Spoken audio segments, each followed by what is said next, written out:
Audio Jungle. अस्सलाम वालेकुम Nadreen, ख़बर शामिल कयूं पिया ठुल्ल खां। ठुल्ल जे सहाफ़ी अब्दुल हादी सूमरो जो चाचो महरूम मोहम्मद मिठल सूमरो दिल जो दौरो पवण सबब 60 सालनि जी ॼमार में सखर जी अस्पताल में इंतकाल करे वियो आहे। वधीक तफ़सील मालूम कयूं पिया आबिद सरकी खां। जी आबिद, तफ़सीलन खां आगाह कजो। जी बिल्कुल, मां अव्हांखे ॿुधाईंदो हलां। ठुल्ल में सहाफ़ी अब्दुल हादी सूमरो जो चाचो मोहम्मद मिठल सूमरो दिल जो दौरो पवण सबब 60 साल जी ॼमार में NICVD अस्पताल सखर में इंतकाल करे वियो आहे, जॾहिं त मरीज़ काफ़ी अरसे खां दमे जे मर्ज़ में मुब्तला हो।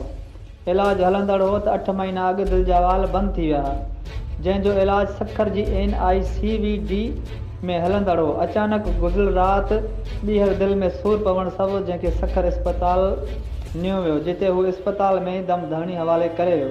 अहिड़ी ख़बर पवण ते घर जे भातियुनि में रोज राड़ो मची वियो, जंहिंखे सवें आलिन अखियुनि सां पंहिंजे अबाणे क़ब्रिस्तान में मिटी मां हवाले कयो वियो, जॾहिं त सियासी समाजी अॻुवाननि समेत वॾे अघ में शहरनि पिणु जनाज़े में शिरकत कई ऐं ताज़ियत जो सिलसिलो पिणु जारी आहे। जी वॾी महिरबानी आबिद सरकी, तफ़सीलन खां आगाह करण ते।